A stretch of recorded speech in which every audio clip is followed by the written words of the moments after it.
I've actually been involved with Komodo. It's a rare thing. I've seen it from baseball. I've seen it from an elbow. Hockey pucks can do it. It's rare for football to do it. It just doesn't have the same quality that would cause it. But in my experience, they are flaccid immediately. Though somebody just told me he saw a video of somebody take 2 skates after a hockey puck hit him. But in my experience, they're flaccid immediately, and they come right back. They come right back after you shock them.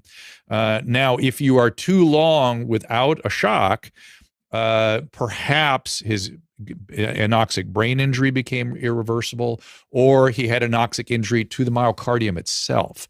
So you got to worry that the heart was actually damaged by the amount of time that he might have been fibrillating, and thereby the second code may be more related to myocardial injury than to whatever the underlying source was. That's crazy, but it was different. He holds his head, walks around, and then boom, down after, complaining, stumbling, and then boom, down. That's the head. That's the head. This was not that. This was stood up, walked, and then bam, just fell backwards, which is what we've been seeing a lot of. I don't know if you've watched the video of Heather McDonald falling on stage. Watch what happened to Bob Saget. A lot of this sort of sudden dropping, which maybe it's just dysautonomia from COVID or something. This stuff needs to be answered. Look, we just had a soccer journalist drop dead of an aortic dissection in his 30s. Unheard of without Takayasu's. And why would he have Takayasu's and not know it? I mean, this is like crazy stuff happening that needs to be explained. And by the way, Caleb just played the video of Heather McDonald falling on stage. And play it again, and you tell me, everybody, if that doesn't look like exactly what you saw this kid do on the football field.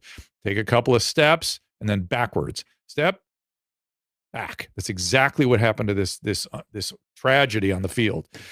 So I don't know. Something is going on here. I've never seen anything like all this stuff. It's sort of a signal that needs to be explained. Wouldn't you agree, Joanna? Yeah, no, I absolutely do. And I think that, it does hit close to home as a member of my community as a Buffalo Bill. I so really sad. Do pray for him and his whole family. Let's talk about this. Too, how treacherous this particular window is in anoxic encephalopathy. The next few days will tell. Yeah, and there was a lot of question about why he was still intubated in the previous podcast that I was involved with. And people have to realize, he was down, meaning, he was requiring CPR for a period of 9 minutes. And it sounds as though he was intubated in the field, but we really depend on high quality CPR to maintain perfusion to distal organs, the brain. The brain. Yep. Yeah. That's exactly right. And in addition to that, we require oxygen and ventilation. Yep. And normally we will bag mask ventilate in the absence of a secure airway or an insecure airway, like an LNA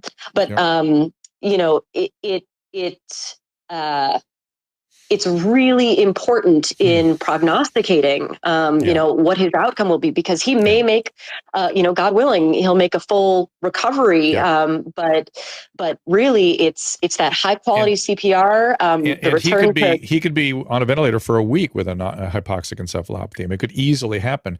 And for me, the decision, the thing that tells me whether someone's likely to really recover from a hypoxic injury is whether he's seizing.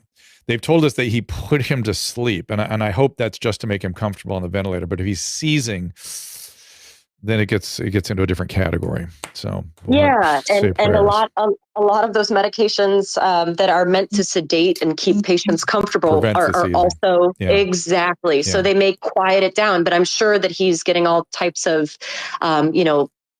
EEG surveillance and all sorts of things, in the interim as it is. But again, it may mask, and really for the time being, it's needs, it's fine. He needs the rest.